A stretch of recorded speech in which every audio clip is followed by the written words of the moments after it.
Hello. Come on in. Thank you.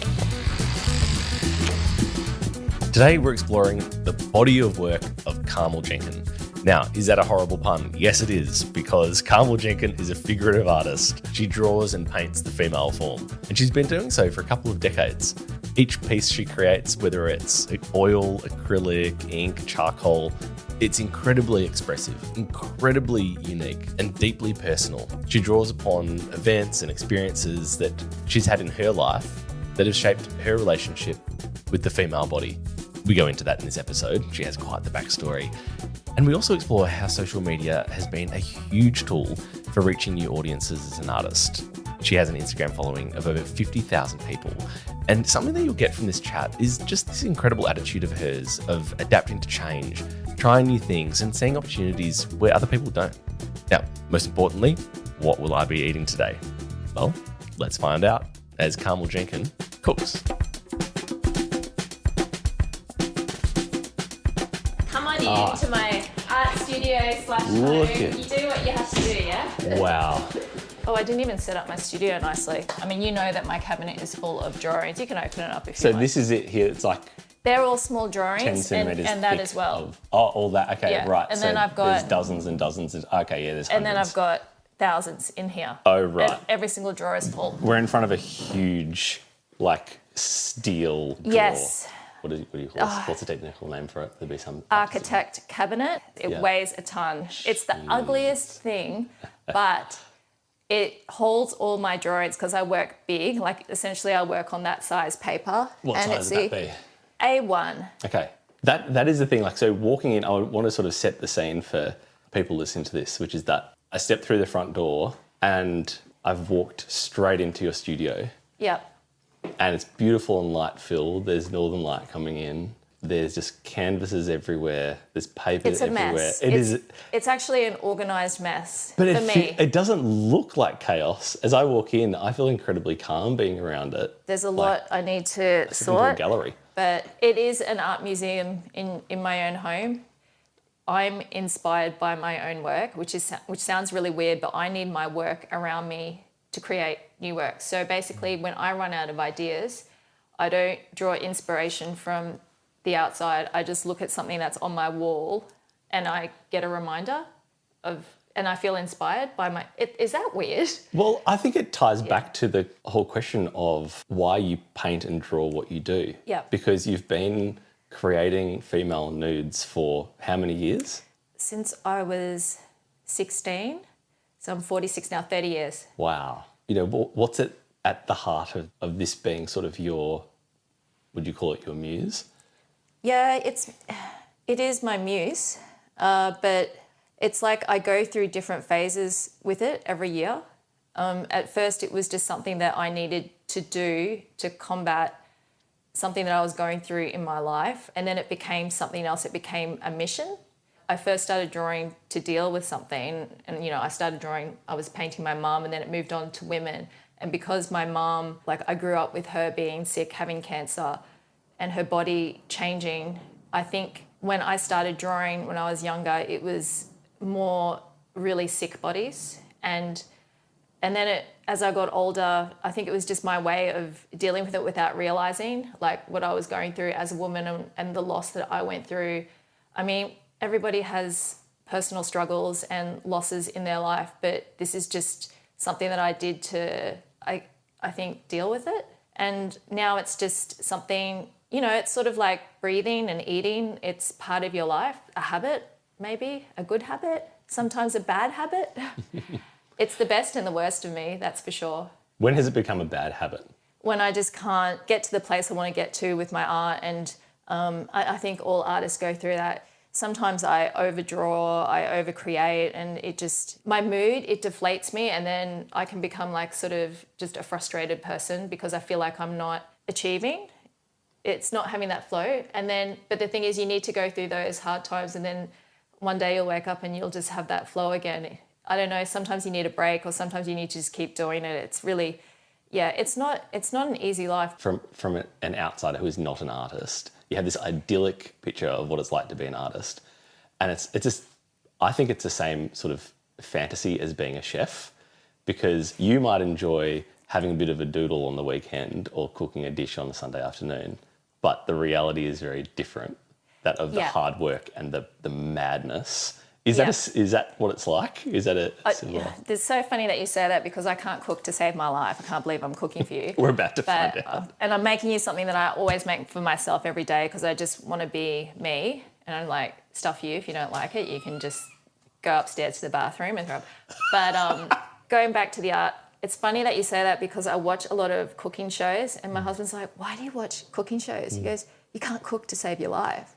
And I said, it's the creativity behind it. It's the stress of coming up with an idea and making it uniquely you. Yeah. And I think that is the challenge with my art, because actually a lot of people say to me, why do you only draw the female form? There is a reason why I started drawing it years ago. But for me, it's the challenge to come up with a different interpretation every day. So, I mean, look, torso. How many times have I drawn the same torso but in a different way? Torso.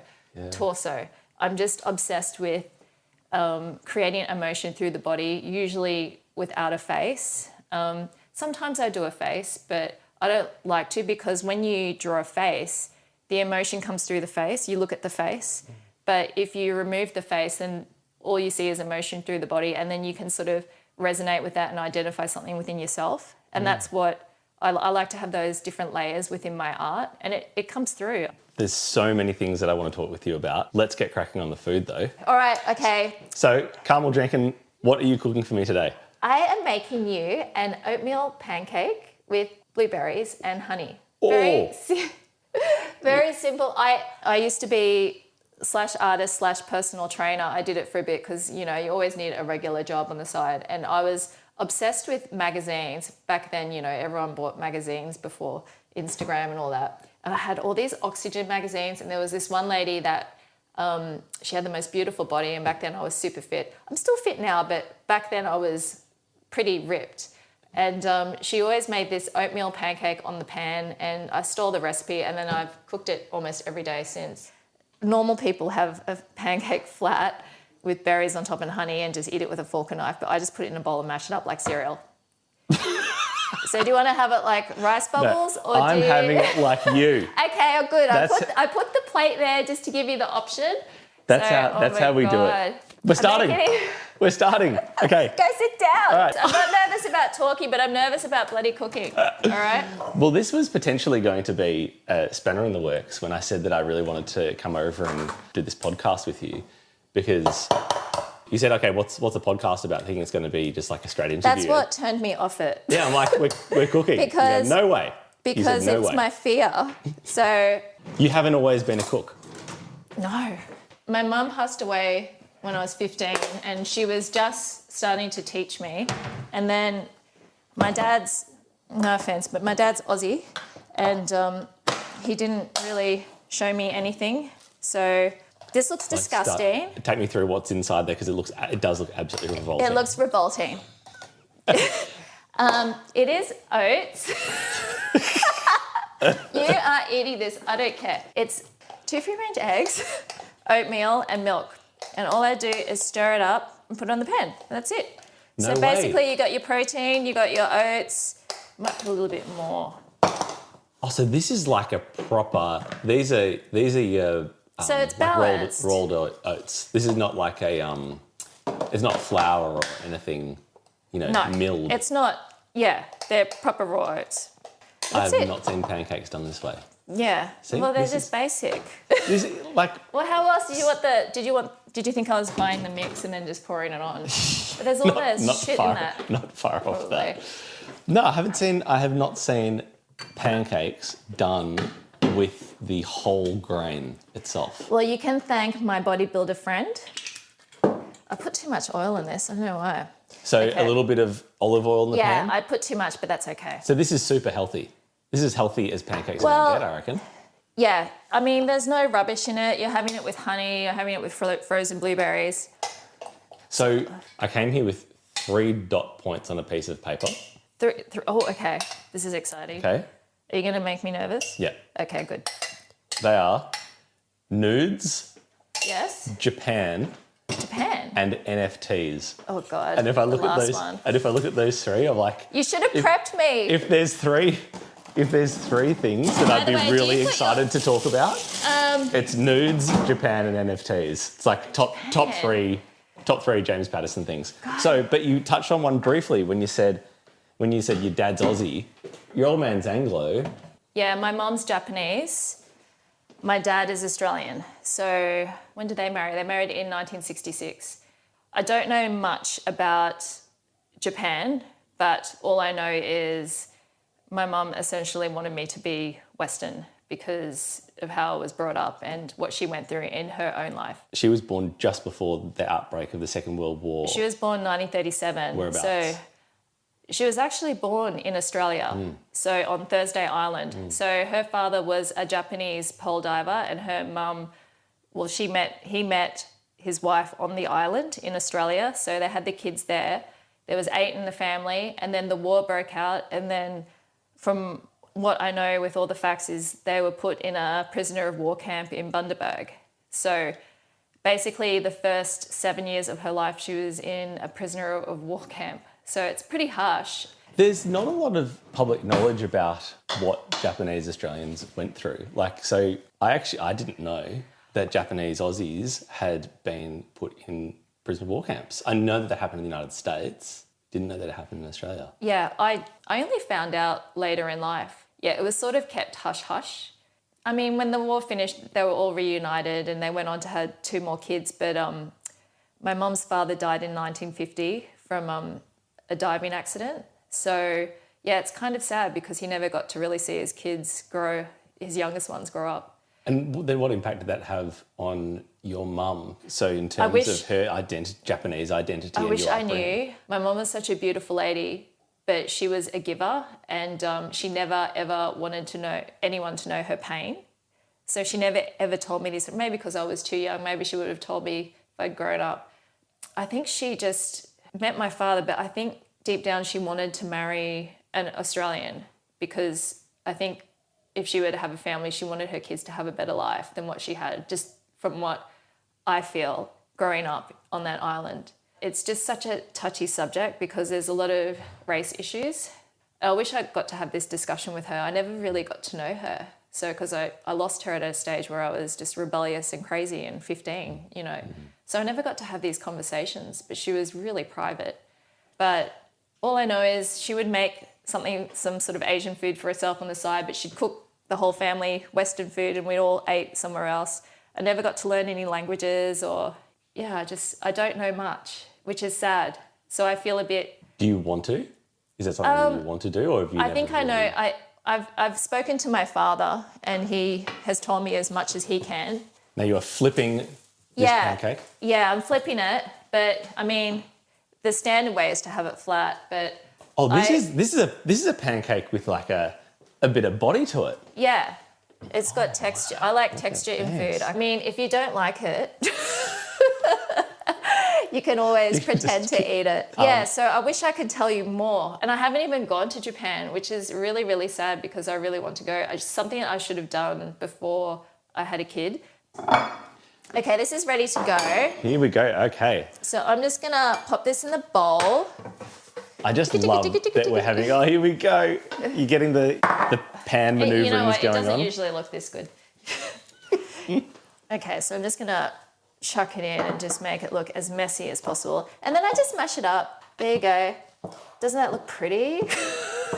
You're going to eat this and love it. Okay. You didn't want it on a plate, so I should have put that So on fuck ya. first. You don't want it on a plate? So fuck I'm just going to be up. me.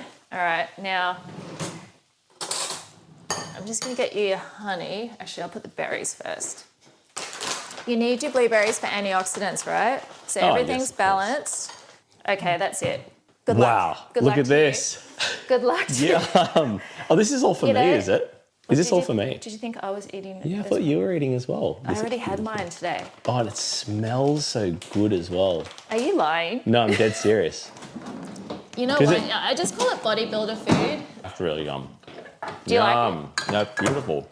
I want you to know, Carmel's healthy pancake with blueberries is a taste sensation. Is it something that you're going to make for yourself at home? It is something I'll make for myself, but do you know what the unhealthy version is that I'm going to do? This is what Oh, no, you're going to put sugar in it. No, I'm going to put vanilla ice cream all No, over the top. you can't put ice cream for breakfast. Can't I? I can have ice cream any time. You're lucky that you stay the way you do. An addict. Would you seriously put ice cream in that for breakfast? I put ice cream in everything. I want you to know, first of all, this is the record for the quickest meal ever cooked on Cooks. Yep. Now that's out of 5. Beats the prawn sandwich. Yeah, you have to. Prawn sandwich. Daniel strung out the prawn sandwich, assembling that over the course of about an hour. Did he actually unpeel the prawns in front of you? Okay. Yeah, he did. Yeah. All right. That makes it authentic. So, yeah, that's right. Whereas I think this, from the beginning of making the mixture Yep. to which I was sceptical about, I know you said that looks disgusting. through to it being fully cooked, surely was no more than 5 minutes. Yeah. I'm all about quick. Yeah, that was quick and healthy and getting all the right nutrition in. But if it's going to be healthy, it has to be as tasty as possible. Because I mean, I could make you oatmeal with berries and could put like a scoop of protein powder in replacement of the egg, but it just doesn't taste as good. And I mean, sometimes that's nice on a wintry day. You can chuck in some chopped walnuts and honey and it'd be nice with texture. Yeah. But this for me, I don't know, it just keeps me full, and it has protein, carbohydrate, and it's got antioxidants. So it's yeah. a full balanced. Meal. It's a full meal. It's a full meal. It just keeps you full. The one thing I was very skeptical about is about it being served in a bowl. I quite like eating it in a bowl. Yes, because all the flavours merge into each other. They If do. you had it flat, then Yeah. you'd have to, fork and knife, and you don't want to be fancy. You want to be in your own home and just mash it up. It's like having Cocoa Pops with milk. Yeah. And you need everything to. This is your smashable breakfast. Well, yeah. If you're having it's people like a over smashed and you want muffin. to impress people with like a dish that's like Yeah. looks like it's in a restaurant, Yeah. then it'll go on this big plate here. I would, but this is- I never have people over. But so this is your like getting out the door. this is my authentic me Love food. So the 3 dot points that I had Oh, okay. were nudes, Yep. Japan, Yep. and NFTs, right? Yep. Yep. So the pandemic had a massive impact Massive. on you. Absolutely massive. what Changed was it? my life. Absolutely changed my life. I've never sold so much work in my life. I think it was the combination of, okay, I just had my website completed, so all my work was for sale. And then the rise of Instagram, I don't know, I just suddenly kept growing, and there wasn't a lot of community guidelines there, so my work could get through, and it was growing slowly. And then when the pandemic happened, I basically would fall off my seat, like 2 sales, sometimes 3 sales per week. I just couldn't keep up. And I don't know if it was because the government was handing out money to everyone and people, were using, what is it, on their... Zoom? Yes. And they needed an artwork in their office. I background. don't know, but Yeah. maybe it was just a combination of all those things, because I was organised and I was marketing myself all the time. So I had all the time in the world to focus my energies on content creation and my art. But the main change for me was video content. Video content had changed everything for me, because it For the better? For the better. For the better. And even though everyone can harp and complain about how it's tiring and it takes you away from doing the art, without it, I don't think I would have had those sales cross the line, or I wouldn't have reached the amount of people that I had.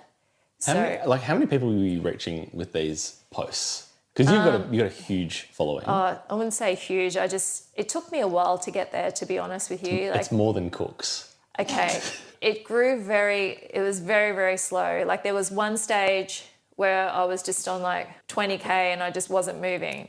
And then there was one stage where I was just losing followers every day. It's a roller coaster.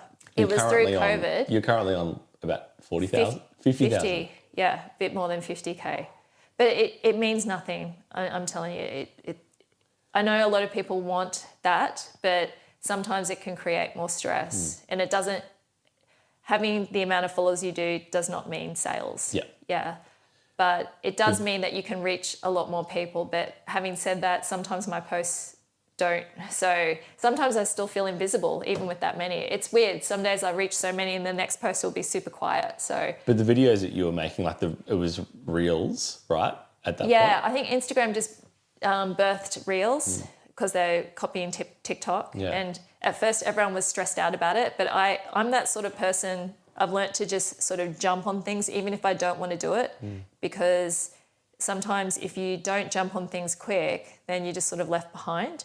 So as soon as Reels came in, I just started stuffing around with videos. So what were you making? What was the type of reels you were making? I can tell you my very first reel, it was, I was like, what am I going to do? And I just walked into my studio and packaged a print that I had to ship. And that was it. And I put on like a current track and it did pretty well. And I thought, okay, this is easy. And then I thought, what am I going to do for the next one? And I thought, okay, I'm just going to walk around my studio to show people my studio and just have a look at my drawers so people can see my art. And that was my next reel. And then because I kept releasing collections on my website, so I would have like a pregnant collection, and then I'd have a black and white drawing collection, and then I had a mixed media collection. So I constantly revive those collections and create a new one. So when I did a reel, I would just promote that next collection and just hold it. And when I look back at it now, I feel like they're a bit tacky. But, at the time, I was just trying to understand how to see myself on camera, what I can do to be creative. And now it's become it's actually hard going. Like it's an art within itself to think of a reel. How often are you doing reels now? At one stage, I was only doing it once a week. And now it's built up to 3 a week or 2 a week. I'll still always do photo posts because that's the heart of Instagram. And, it's just easy. And a lot of people still prefer a still photo to look at art. Like sometimes when you see a video, it's too racy and you can't appreciate the art. But I think video is good at also having the artist with the art, because a lot of people want to know the person because it makes you feel closer to the art and you want to know what they're about. So as well as opening up sales, it wasn't just physical art that you were selling. You then started selling NFTs.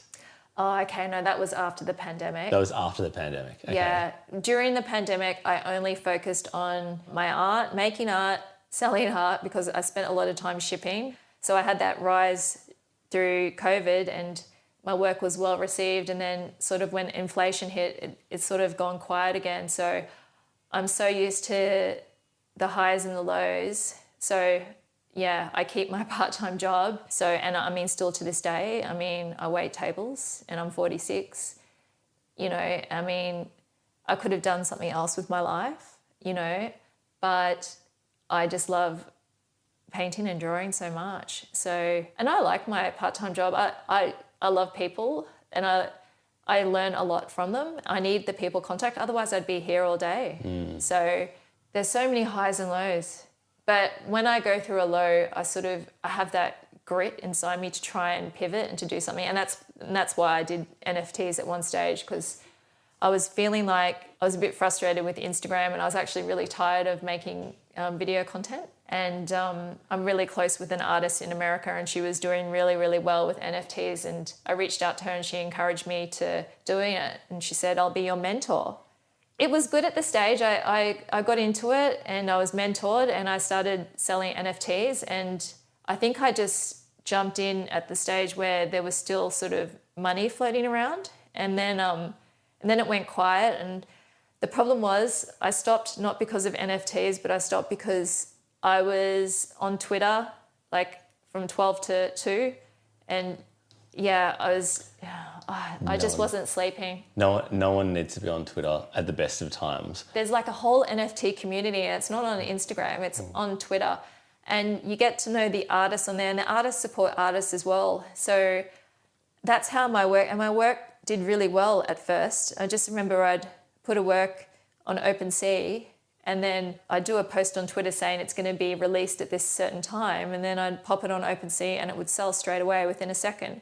I had it at a low price, but you have to test the waters. And then I did another one, and I sold out pretty much with all the works I put on OpenSea. And then I got accepted into this site called Known Origin, and I was doing it on there. And then I sold a few, and then the sales went down low, and then I started doing editions. The first edition, do you know what I'm? Yeah, I'm across. I wasn't going to do editions. I was just going to do one of ones, and then I did editions. I sold 12, and then I did another one, and then I started to feel like, I remember there was like an artist that would do like 100 editions for like $1 or something each, and I'm thinking I can't do that with my work. And then even though I did well initially, when it started to taper off, I just had to think, is my health worth it? Or, you know, it had nothing to do with, if NFTs were the only thing I could focus on, I would. But there are other things I need to focus on in my life, and I had to take care of my health. If I didn't have all the other responsibilities, I probably would still do it, because my artist friend, she still does really well. And I think they will take off in another few years again. It's just going through a bit of a patch. But I just don't have enough time in the day. And I hate using time as an excuse, but I sort of just want to be able to have sleep. I just don't have enough. It's just, okay, to be an artist, you've got to make the artwork. And then you got to be inspired, you've got to make the artwork, and then you've got to put the content out for the artwork, you've got to think of the content for the artwork. And then it's not just posting it on something, you've got to comment on other people's as well. And then if you're doing NFTs on top, you've got to pick your NFT, you've got to shoot it in RAW, and then you've got to submit it and clean it all up, and then you've got to network yourself on Twitter. It's a lot. Like, you're not just an artist, you're a publicist as well. Oh my gosh, there's so many roles. I'm a photographer, I'm an editor, I'm a videographer, it's just, there are so many roles that you have to play in your life, and so many things that come into it. It's, you know, even a writer, like my captions for Instagram, sometimes they're that long. I'm like, what? Why can't I just write one little sentence and be done with it? Here's my art. Is that your dream? If you could pull back on any part of your daily life as an artist and just focus on one thing. If I could just focus on one thing, it would be just making the art. But the thing is, we all need to make money. Let's pretend that you didn't have to make money. Okay. Let's pretend that there's no money involved, and it's purely a matter of you can still sell. You can still sell the artwork. So there still could be money coming in, but you don't need the money, right? What will give you the satisfaction? Is it the creation? Is it validation from other people who love it? Creation. 100% creation. It's always been creation. And the feeling you feel afterwards, after you create something, whether it's good or bad, it's just that war you have with yourself. But, I mean, validation is always good, but I think I've spent so many years relying on that validation that I'm at a place where I don't even mind a negative comment now, because it's not that I'm strong, but I've gone through so many hardships that it's like, bring it on, you know. So I've loved today. Thank you for having me over at your home, and I love the meal. Love the meal. Thank you. I'm glad that you liked my smashed pancake. Hang on, would you make it for yourself? Yeah, I reckon I would. But with ice cream. Yeah. My goodness.